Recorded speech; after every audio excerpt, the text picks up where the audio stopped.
கடலூர் மாவட்டம் நெய்வேலி பகுதியைச் சேர்ந்த சந்தோஷ், முகமது நவ்பாலி ஆகிய 2 இளைஞர்களும் இருசக்கர வாகனத்தில் வடலூர் நோக்கி சென்று கொண்டிருந்தனர்.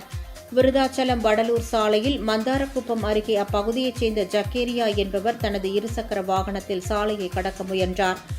அப்போது இரு வாகனங்களும் அதிவேகமாக நேருக்கு நேர் மோதி விபத்திற்குள்ளாகின.